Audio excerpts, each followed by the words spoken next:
that are completely messed up and opaque, and trying to bring best practices to them, and that's our value add, as it were, as opposed to, you know, if we went back to the U.S., we're supposed to be pretty good in Russia, India, Japan, Korea, but we would get creamed in the U.S. because there's so many good players, local competitors, very liquid market. So we like to go into places that are a little bit more Wild East or Wild West, and then figure it out and be the safe pair of hands that investors that are used to U.S. standards can trust.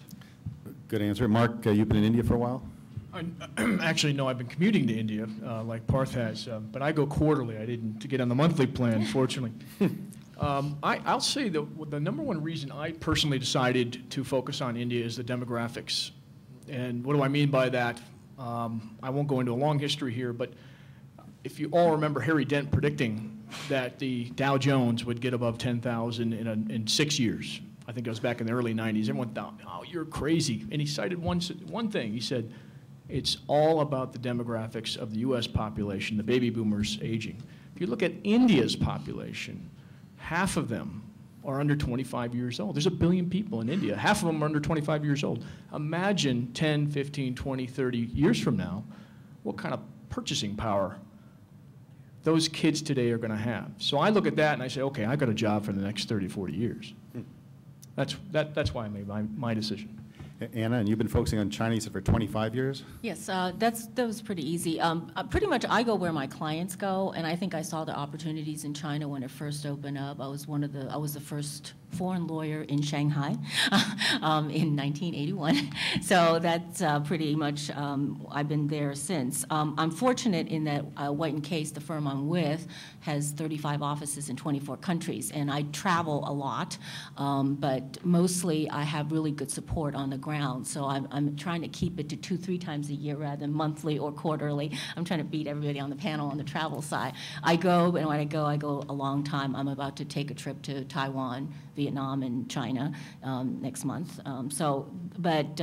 Pretty much I go where the clients go, and that's where they are. The manufacturing is there, the investment is there, the research and development for the tech as well as pharmaceutical companies, it's all moving there, so I follow them. Yeah. Thank you. And Dilip? Yes, I find better opportunity by leveraging the U.S. experience we have in India, in addition to having the Indian culture I have. So that's the main reason I go there. And as Mark mentioned, the demographics are fundamentally very sound.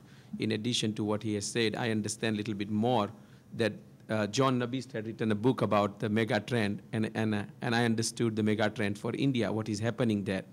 And based upon my common sense understanding so far in the last 10 years, I have been correct about what is going to happen and what may happen. Of course, I don't have a perfect knowledge about it, but based upon the socio-economic changes occurring in India, I think my knowledge in US and heritage of India is creating much better opportunity for myself and my company. Thank you. And just Mark Carlin, on my own behalf, when I sold a public REIT that I was the CEO and president of in 2000, the first thing I did was head over to China. And in part, it's for a lot of the same reasons as all of you. Sum up in 2 words, size matters. And when I looked at China and India, they, as emerging markets, have and continue to dominate the world economy and will for years to come. So I saw the opportunity. As Charles said, I like the creative chaos over there. I happen to be a lawyer by training as well as an MBA. And so the size combined with the interesting elements that presented, I said, plus the fact, as all of us sitting here know, there are simply fewer foreign competitors over there.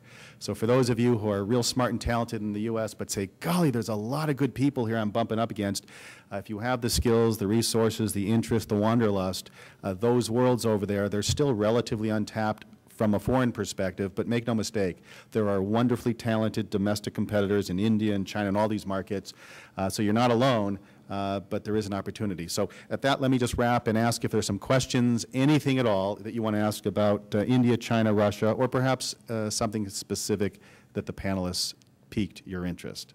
Questions? Yes? What kind of rates of return do you guys experience in these various markets? One number answer. No words, just one number. Parth. 25%. Charles. 25 IRR. Charles. We're more development focused, so north of 30% is kind of a minimum. Mark?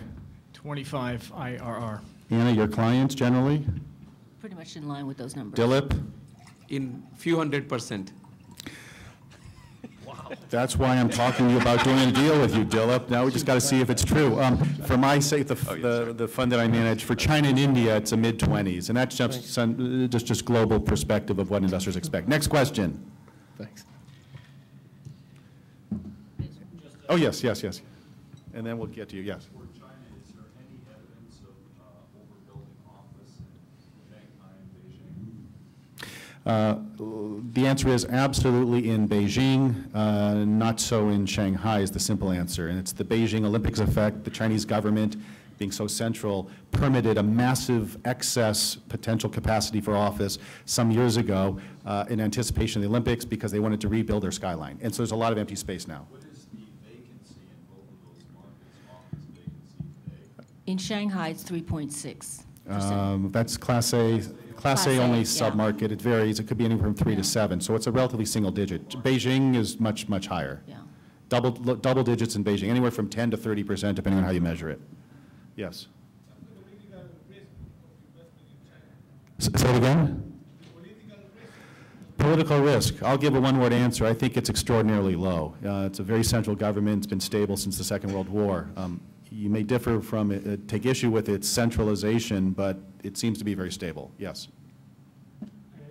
What about in China, the lack of water and the pollution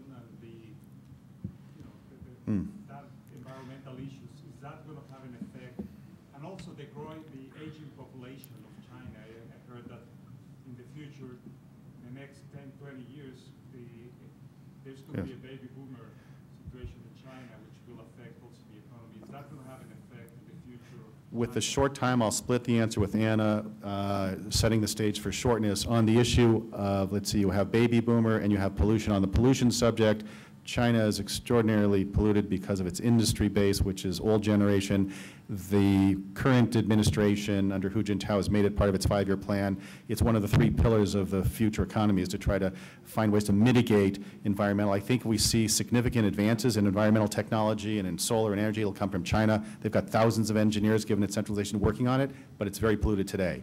Hopefully tomorrow they'll fix that. On the baby boomer, the policy is to have 1 child. I suppose they could simply, with a flick of the switch, change that if they need more people and just allow 2 or 3 children. And They don't need more people. They start reproducing. Good answer.